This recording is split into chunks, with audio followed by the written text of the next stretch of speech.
Question ध्यान से देखो। 4 आदमी और 6 औरतें मिलकर किसी कार्य को 8 दिन में पूरा कर सकते हैं, जबकि 3 आदमी और 7 औरतें मिलकर इससे 10 दिन में पूरा कर सकते हैं। तो 20 औरत इस कार्य को कितने समय में पूरा करेंगे? तो 4 आदमी और की जगह प्लस 6 औरतें किसी कार्य को भाई कितने दिन में पूरा करें? 8 दिन में। ठीक है, अब देखो यहाँ, जबकि 3 आदमी और 7 औरतें मिलकर इसी कार्य को 10 दिन में पूरा कर सकते हैं। 3 गो आदमी और 7 गो औरत इसी कार्य को बबुआ 10 दिन में पूरा कर रही है। ठीक है, 10 दिन में काम बराबर काम। अब इसे हल करो, ये कितना हो जाएगा? और चौके 32 man plus 48 man, 30 man plus 70 man. ठीक है, तब यहाँ से देखो मैन तो मैन 32 मैन माइनस 30 मैन बराबर कितना होगा भाई? 70। ये वाला इधर से इधर आ जाएगा। ठीक है, 70 ओमैन माइनस 48 ओमैन। अब मैन बराबर क्या हो जाएगा भाई? 2 बचेगा। और ओमैन में कितना बच जाएगा? ओमैन में 32, ओमैन में 32।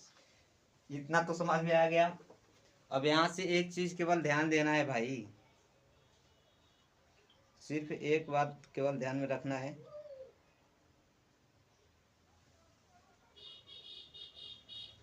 सिर्फ एक बात ध्यान में रखना है। ठीक है, ये 32 नहीं बचेगा, 22 बचेगा। 22 यहाँ से एक अतः कितना बचेगा? 11, 1:11। यानी कि मैन बराबर उलटेगा, मैन बराबर हो जाएगा कितना? 11 और ओमैन बराबर 1। इतना समझ में आ गया। अब इसमें से किसी एक को ले लेना है। ठीक है, यहाँ से किसी एक को ले लेना है भाई। तो यहाँ देखो 4 मैन, इसी को ले लो, काम होता है ऊपर में ना। तो 4 मैन की क्षमता कितना है? मैन की क्षमता 11, तो 11 से गुणा कर लो, 4 गुणा 11। ठीक है, प्लस 6 मैन के ओमैन की जगह 1। काम किससे करवाना है? 20 औरत से। काम किससे करवाना है? 20 औरत से। हमें काम जो करवाना है 20 गो औरत से करवाना है ना। 20 औरत मिलकर इस कार्य को कितने समय में पूरा करेगी? यही बात है ना।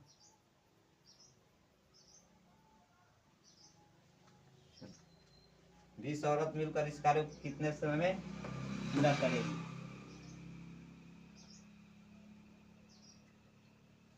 तो यहाँ से एक काम उठा लो, डायरेक्ट नत बनाओ भाई। यहाँ से किसी को उठा लो, इसको उठा लो, 4 ओमैन प्लस 6। किससे काम करवाना है? 20 औरत से काम करवाना है 20। अब यहाँ देखो, मैन के जगह पर क्या रखना है? मैन की क्षमता, ये जो था इफिशिएंसी था, एक दिन में ये कार्य करने वाली। ठीक है, तो मैन की जगह मैन की क्षमता तो 4 गुणे मैन की क्षमता कितना है? 11 प्लस 6 गुणे ओमैन की क्षमता कितना है भाई? 1। बताएं कितना? 20। 20 जो क्षमता है किसकी क्षमता है? औरत के। औरत 20, जो 20 औरत मिलकर कर रही है ना, 20 औरत मिलकर कर रही है, इसकी क्षमता कितना है? औरत की क्षमता 1 है। औरत की क्षमता 1 है।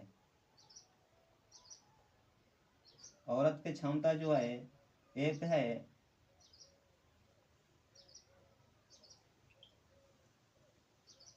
तब इसे हल करो। औरत की क्षमता 1 है।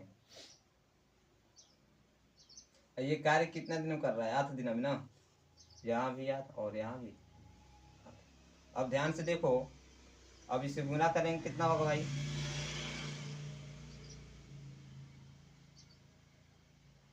11 चौके 44, 11 चौके 44 से गुणे और 6 48 से गुना करो जल्दी। छात्र माने भाई गुना करो।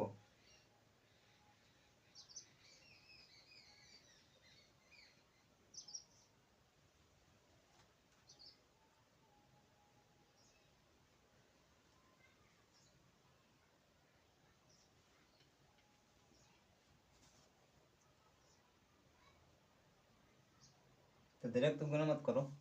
11 हो गया ना। तब यहाँ पर एक काम करो, ये 4 × 1 20 × 1 हो गया, ठीक है। 11 × 4 = 44, इसमें गुना करो। 11 × 4 = 44, 44 6 कितना होगा भाई 50, 44 6 44 6 50, 50 × ये 8 दिख रहा है ना, इसमें लिख लो। बाद में कितना है 20 × 20 में 1 से गुना करेंगे 20 हो गया, 0 से 0 खत्म, 4 5 के 20, यानी 20 औरत लगा देने पर 20 दिन में काम जो है समाप्त कर सकती है, ठीक है। क्वेश्चन का यही मतलब था, जो कि मैंने आप लोगों को समझा चुका हूँ।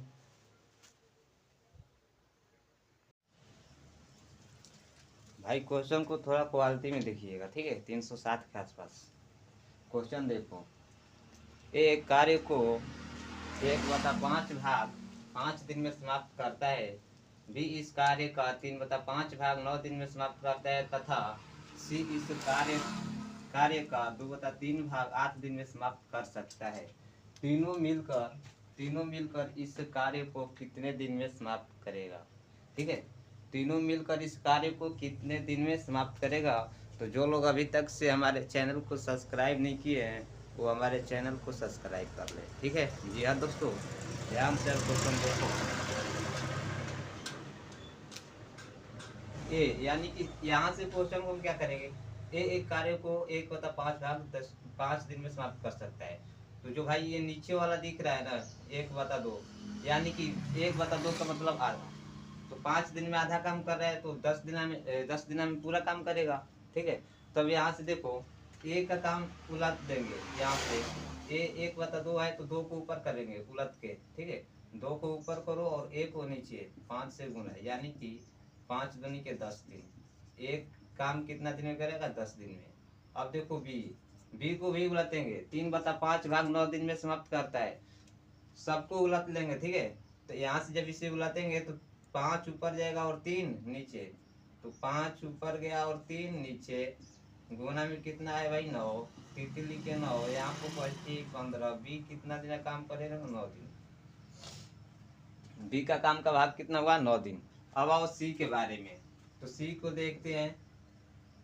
यहाँ दिया गया सी का कितना 2/3, यानी कि यहाँ उलट के कर लो 3/2 गुणे 8 दिन, यानी ये कटेगा 4 4 3 12 दिन। अभी क्वेश्चन बना नहीं है भाई, ठीक है। तो अब आगे ध्यान से देखो, यहाँ ए का काम कितना हो रहा है, ए है 10 दिन, ए 10 दिन, बी है 15 दिन, बी काम करेगा 15 दिन और सी 12 दिन काम करेगा। ये जो हमारा दिया गया था ये टाइम था। तो जब टाइम दिया गया है तो हम इफिशिएंसी ज्ञात करेंगे कि एक दिन की कार्य क्षमता। तो एक दिन की कार्य क्षमता ज्ञात करने के लिए पहले हम 10 12 और 10 15 और 12, 10 15 और 12 का एलसीएम निकालेंगे भाई। 10 15 12 का एलसीएम कितना होगा 60। 10 15 12 का एलसीएम क्या होगा 60, ठीक है। 10 15 12 का एलसीएम 60। तब हम यहाँ पर इफिशिएंसी ज्ञात करने के लिए 7 में 10 से भाग करेंगे तो कितना हो जाएगा 6, यानी कि ए एक दिन में 6 काम करेगा, ठीक है। फिर 7 में 15 से जब भाग करते हैं, जब 7 में 15 से भाग करते हैं कितना हो जाएगा 15 चौके 7, यानी कि बी एक दिन में 4 काम करेगा। अब आता है सी के बारी, तो सी एक दिन में कितना काम करेगा भाई 5 काम करेगा। ए एक दिन में 6 काम करेगा, बी एक दिन में 5 काम करेगा 4 काम करेगा, और सी एक दिन में 15 काम करेगा। अब आपसे पूछा गया है कि तीनों मिलकर इस कार्य को कितने दिन में समाप्त करेंगे, ठीक है। तीनों मिलकर इस कार्य को कितने दिन में समाप्त करेंगे। तो तीनों मिलकर तो ए एक दिन में 5 काम, ए एक दिन में 6 काम कर रहा है भाई, बी एक दिन में 4 काम और सी एक दिन में 5 काम। तो 6, 5 और सबकी इफिशियंसी जो क्षमता आया है भाई, ये सबको जोड़ लो, ठीक है। तो 6, 4, 10, 5, 15, कुल मिलाकर कितना काम करेगा? 15। काम कुल कितना था भाई? कुल काम 7 था। तो 7 में अगर हम 15 से भाग कर देंगे तो 4 दिन में ये काम को समाप्त कर देगा। 4 दिन में ये तीनों मिलकर काम को समाप्त कर चुकेंगे, ठीक है। ये क्वेश्चन हम समझा चुके हैं। और जो लोग अभी तक से चैनल को सब्सक्राइब नहीं किया वो चैनल को सब्सक्राइब कर लें।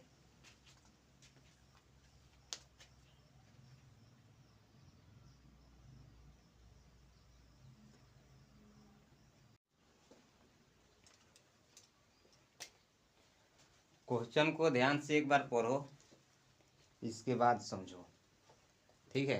क्वेश्चन कह रहा है 10 रुपये में 12 के दर से पेंसिल खरीद कर 12 रुपये में 10 के दर से बेचा जाता है, तो लाभ प्रतिशत क्या होगा? ठीक है। तो इसे हम 2 तरीका से बनाएंगे, ठीक है। तो देखो कैसे बनाते हैं। 10 रुपया में भाई 12 के दर से, 10 रुपया में 12 के दर से खरीदा, 10 रुपया में 12 को खरीदा, ठीक है।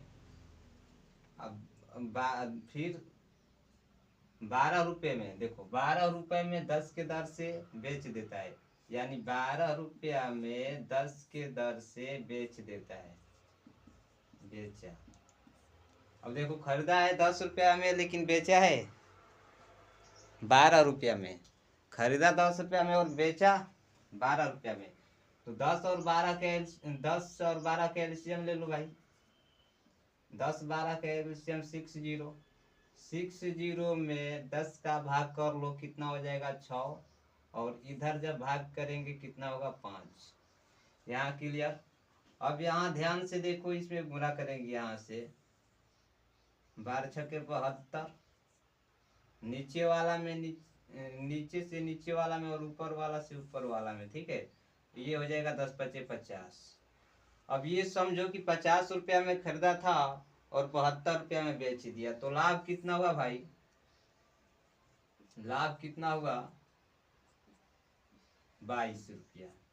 लाभ कितना हुआ? 22 रुपया। हमें बताना है लाभ प्रतिशत। तो लाभ प्रतिशत बराबर फॉर्मूला होता है लाभ गुणे 100 बटा में क्रय मूल्य। तो लाभ गुणे 100 बटा में क्रय मूल्य करो। लाभ कितना है? 22 रुपया गुणे 100। क्रय मूल्य कितना है? ये खरीदा है यही ना, तो ये क्रय मूल्य है 50, यानी कद के हुआ कितना? 2, 22 दूना 44, 44% जो हुआ लाभ हुआ। अब देखो एक और तरीका से इसे बनाते हैं, ठीक है। इसी को एक और तरीका से बनाते हैं। सबसे पहले ये ध्यान में रखना कि रुपए को ऊपर लिखेंगे, तो जब रुपए को ऊपर लिखेंगे तो 10 बटा में 12, 10 बटा में 12, ये क्लियर हो गया। अब यहाँ 12 रुपए में 10 के दर से बेचा जाता है, 12 रुपया में 10 के दर से बेचा जाता है, तो 12 रुपया को ऊपर लिखो, दर को नीचे।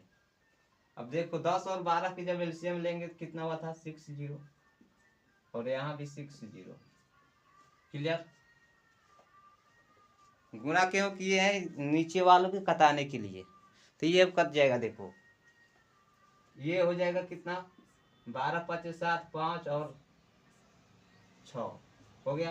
तो ये अब 10 पचे 50 और 12 छके 72।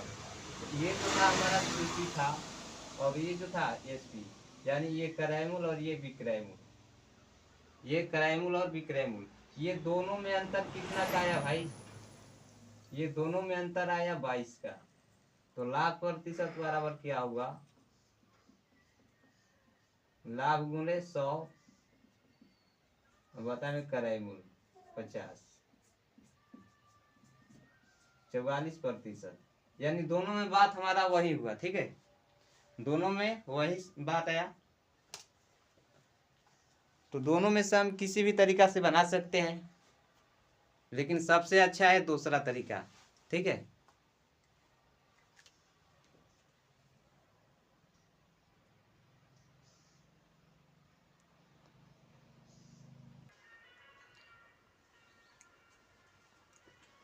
अगला क्वेश्चन देखो, 5 रुपए में 6 की दर से केले खरीद कर 6 रुपए में 5 की दर से बेचा जाता है, तो लाभ प्रतिशत क्या होगा।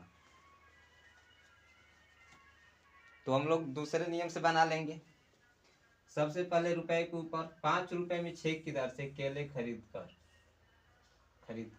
6 रुपए में 5 की दर से बेचा जाता है, यानी 5 रुपया में बबुआ 6 को केला खरीदा गया, फिर 6 रुपए में 5 की दर से बेच दिया गया, यानी रुपए के ऊपर लिख लो 5/6। अब देखो 6 और 5 के एलसीएम जब निकालेंगे, 6 5 की जब एलसीएम निकालेंगे तो एलसीएम हो जाएगा 30। 6 5 की एलसीएम क्या होगा 30। अब 30 से दोनों जगह गुणा करेंगे, 30 से यहाँ भी गुणा करेंगे और 30 से यहाँ भी गुणा करेंगे। जब यहाँ गुणा किए तो 6 5 30, 5 और ये कितना हुआ भाई 6, खत्म। ये था सीपी, ये सीपी हुआ कितना 50 25 और एसपी हुआ कितना भाई 6 6 के 36। अब बताओ 25 रुपया में खरीद कर दुकानदार 36 रुपया में बेच दिया, इसका मतलब यही ना हुआ 25 रुपया में खरीदा और 36 रुपया में बेच दिया। ये दोनों का अंतर कितना 11, अंतर कितने 11। तो हमें लाभ प्रतिशत निकालना है, तो लाभ गुने 100। अब बता में करें 25, यानी कि इसका भी आंसर क्या हुआ 44%। ठीक है, जो लोग अभी तक से चैनल को सब्सक्राइब नहीं किए हैं वो चैनल को सब्सक्राइब कर लें और कमेंट में ये बताएं कि समझ में आया कि नहीं। ठीक है,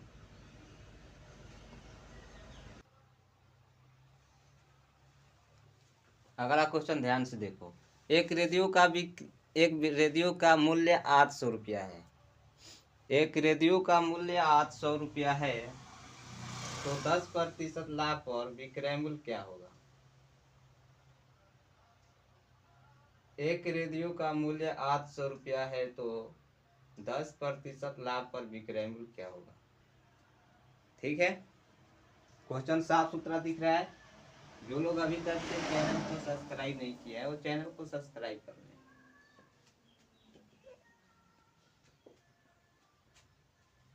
चलो क्वेश्चन बनाते हैं, ध्यान से देखो।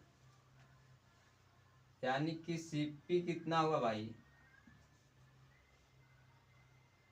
एक रेडियो का मूल्य, यानी रेडियो का मूल्य कितना है 800 रुपया, और एसपी हमें ये ज्ञात करना है विक्रय मूल्य की विक्रय मूल्य क्या होगा।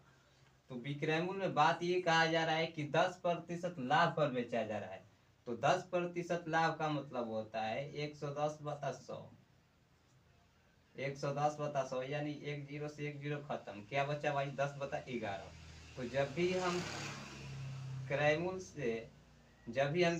से क्रय मूल्य की ओर जाते हैं तो भिन्नात्मक मान के सीधा गुणा करते हैं, तो 11/10 भिन्नात्मक मान के सीधा गुणा, तो 11/10 जब हो गया, यहाँ से 1 0 से 1 0 खत्म, 11 थे 88 पर 1 0, यानी कि 880 रुपया।